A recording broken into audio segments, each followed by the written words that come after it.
Welcome to our program, excerpt from the essay Friendship by Ralph Waldo Emerson, vegetarian, part 1 of 2 on words of wisdom. Ralph Waldo Emerson was a renowned 19th century American essayist, philosopher, lecturer, poet, and a leader of the transcendental philosophical movement. His literature influenced many celebrated writers, including Henry David Thoreau and Walt Whitman.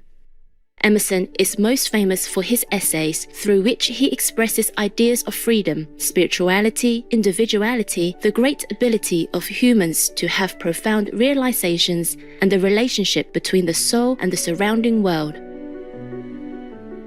Ralph Waldo Emerson traveled widely, giving lectures, and became well known for his publications, essays, and nature. Today, we will read a selection from Ralph Waldo Emerson's essay, first series, Essay 6, entitled Friendship, in which the philosopher talks about the ideal form of human interaction. Both friends in a relationship should have mutual admiration and respect. Friendship. Friendship, like the immortality of the soul, is too good to be believed. The lover, beholding his maiden, half knows that she is not verily that which he worships, and in the golden hour of friendship, we are surprised with shades of suspicion and unbelief. There are two elements that go to the composition of friendship, each so sovereign that I can detect no superiority in either, no reason why either should be first named. One is truth. A friend is a person with whom I may be sincere. Before him, I may think aloud.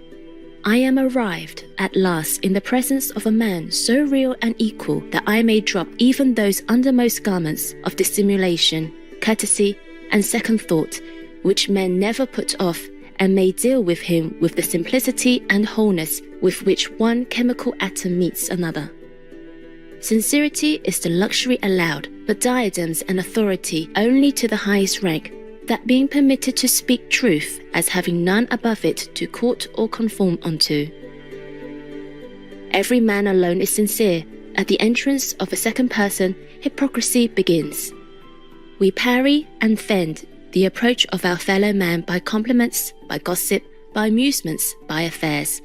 We cover up our thought from him under 100 folds. To stand in true relations with men in a false age is worth a fit of insanity, is it not? Almost every man we meet requires some civility, requires to be humoured. He has some fame, some talent, some whim of religion or philanthropy in his head that is not to be questioned, and which spoils all conversation with him. But a friend is a sane man who exercises not my ingenuity, but me. My friend gives me entertainment without requiring any stipulation on my part. A friend, therefore, is a sort of paradox in nature. I, who alone am, I, who see nothing in nature, whose existence I can affirm with equal evidence to my own. Behold now the semblance of my being in all its height, variety and curiosity reiterated in a foreign form, so that a friend may well be reckoned the masterpiece of nature. The other element of friendship is tenderness. We are holden to men by every sort of tie, by blood, by pride, by fear, by hope, by lucre, by lust, by hate, by admiration, by every circumstance and badge and trifle, that we can scarce believe that so much character can subsist in another as to draw us by love. Can another be so blessed and we so pure that we can offer him tenderness? When a man becomes dear to me, I have touched the goal of fortune. We chide the citizen because he makes love a commodity. It is an exchange of gifts, of useful loans. It is good neighbourhood. It watches with the sick, it holds the pall at the funeral, and quite loses sight of the delicacies and nobility of the relation. But though we cannot find the God under this disguise of a sutler, yet, on the other hand, we cannot forgive the poet if he spins his thread too fine, and does not substantiate his romance by the municipal virtues of justice, punctuality, fidelity, and pity. I hate the prostitution of the name of friendship to signify modish and worldly alliances.